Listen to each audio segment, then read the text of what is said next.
Throwback to the 27th of May 2022.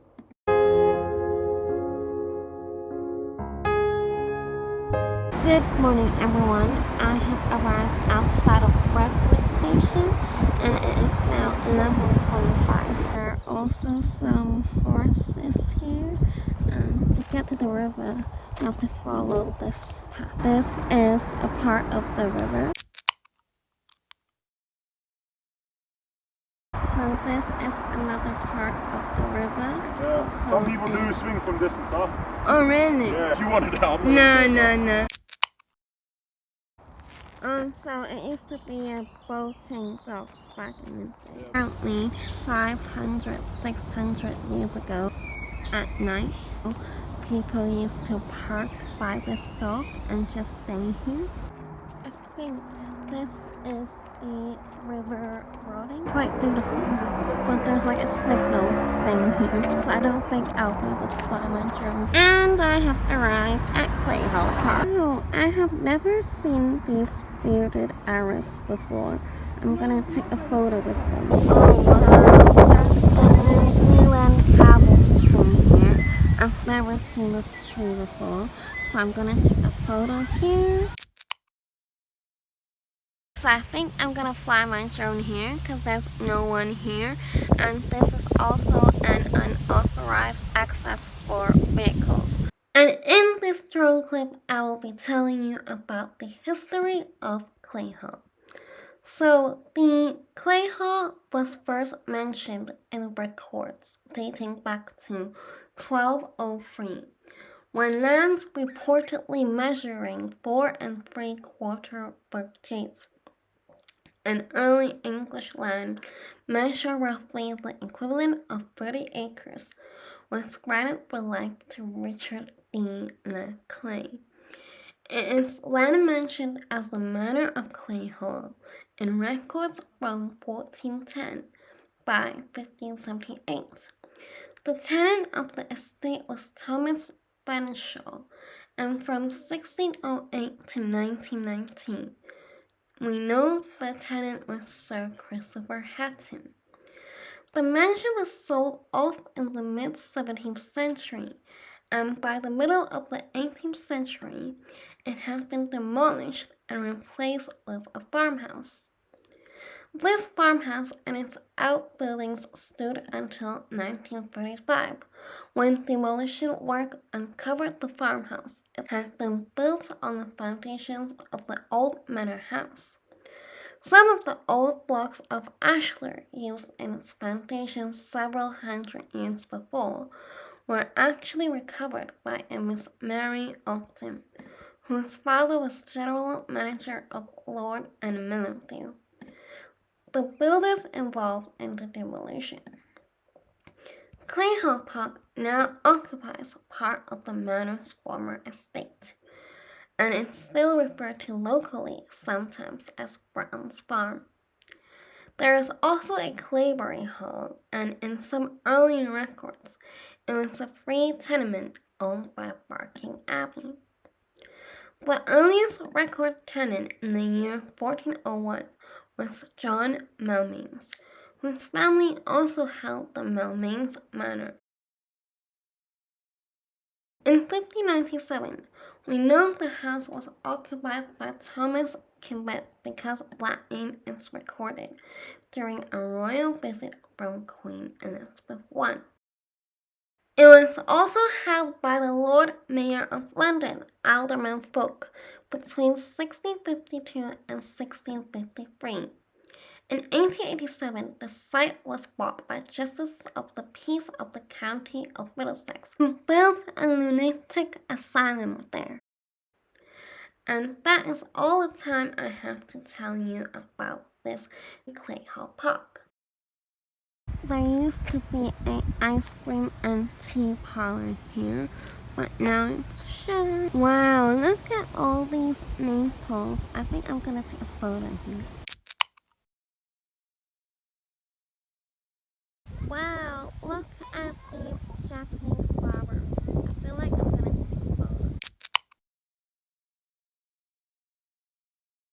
And I'm back at the start of the park. I feel like this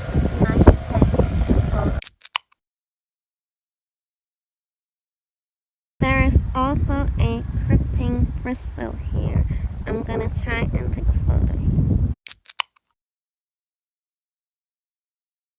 So I walked inside a restaurant because I was feeling a little hungry, and I ordered this panini, bacon, cheese, and salad, and it is now 3:15. The restaurant I ate at is called Cafe 178, and I didn't know they closed at 4, but I just finished eating and it's 12 minutes past 4. Okay, I have arrived at Barkingside Garden of Rest, but I already don't want to go in because I realize it's cemeteries, so I'm gonna go. I have now arrived at Barking Recreation Ground, but I don't think I will fly my drone here because there's quite a lot of people, and I was only 15 minutes away from my last destination, so the view is not gonna be any different. I am back at the start, and I'm gonna go to Fairlops Water Country Park. So I was originally gonna go to this forest from Peace Garden.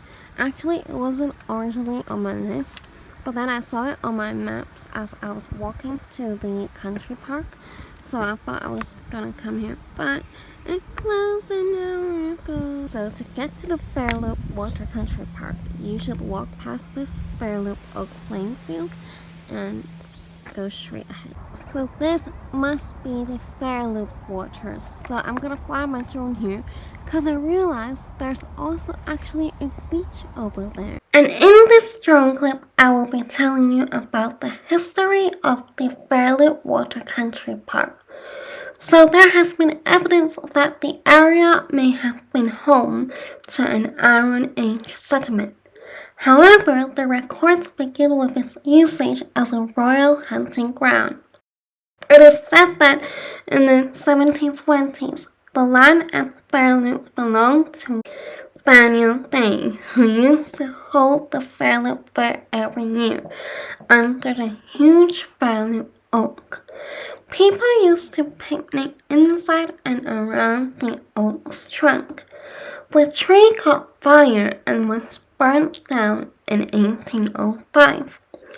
In 1851, around 3,000 acres of the forest were cleared, and Fairloop Plain was planned on 1,000 acres.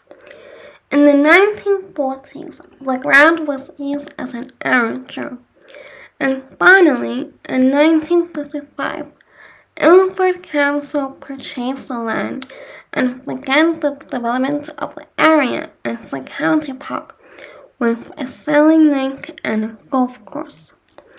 Over the years, Fairloop Waters has developed into the beautiful country park that it is today. The Fairloop Water Boulder Park opened in June 2010.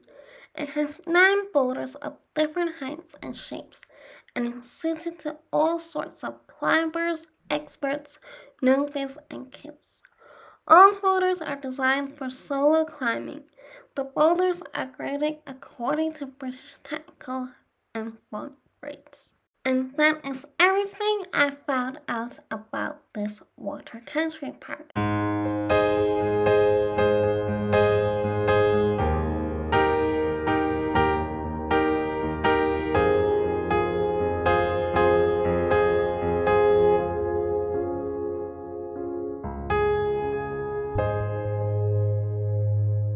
So there are 4 ducks here. There is a little playground here. So there's an inflatable water fun fair, I guess.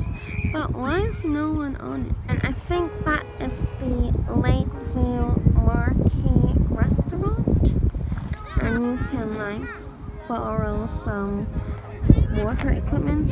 So this is the little beach.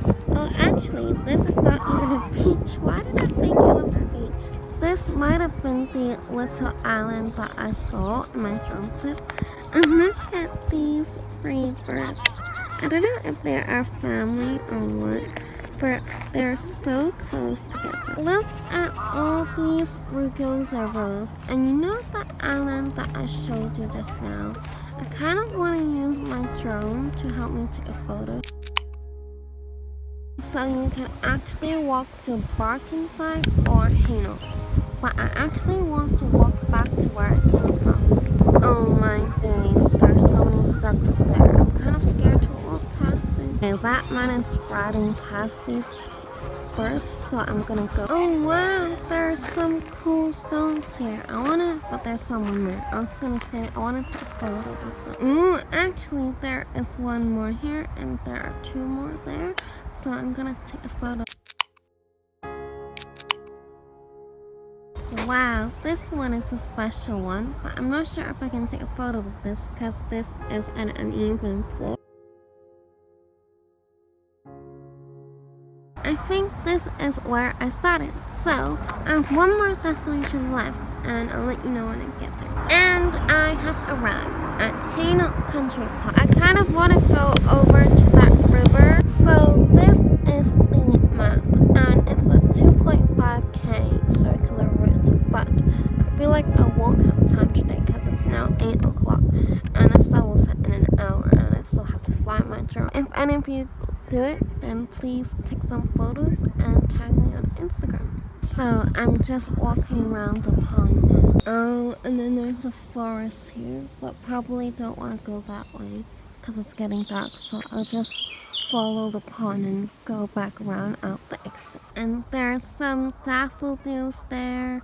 Speaking of daffodils, these are looking so pretty. And in this drone clip, I will be telling you about the history of Hainault.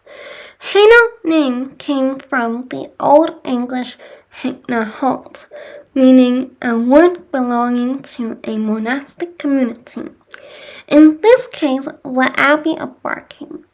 It was first recorded in 1221 as Hainault, and in 1513 it was spelled Hainault. According to Ad Mills' Dictionary of London Place Names, the modern spelling found only from the 17th century is due to a fictitious connection with Philippa of Hainault, queen to Edward III. Hainault Forest once covered a swathe of the countryside here and stretching as far as Barkingside and Marksgate, but was savagely cleared in 1851, when more than 2,000 acres of trees, mostly oaks, were felled in the space of 6 weeks. New North Road was cut as a logging track for removing the timber, and farms and market gardens were established on the newly raised land, helping to feed London's fastest growing population. In 1902, Edward North Buxton, a Woodford resident and birderer of Epping Forest, persuaded the London County Council to acquire the remains of Hainault Forest and the adjoining land of Boxborough's farm, which was then replanted and re-landscaped.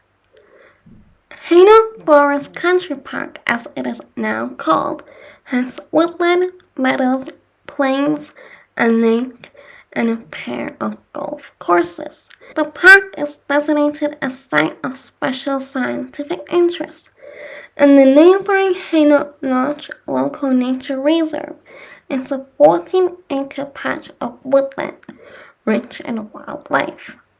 The lodge itself has gone, but was once a residence of the High Sheriff of Essex. And that's all the time I've got to tell you about the history of Hainault Forest Country Park. Hope you enjoyed listening. So it is now 8:41 p.m. and the sun will set at 9:02 p.m. today. And I have finished walking around this pond, and I would say that I finished visiting this park because there are so many paths here. I would not dare to walk this forest by myself. So I hope you enjoyed this vlog. If you did, don't forget to subscribe, like, share it with your friends, comment down below, I would not dare to walk this forest by myself. And I'll see you all with another traveling vlog or music related video.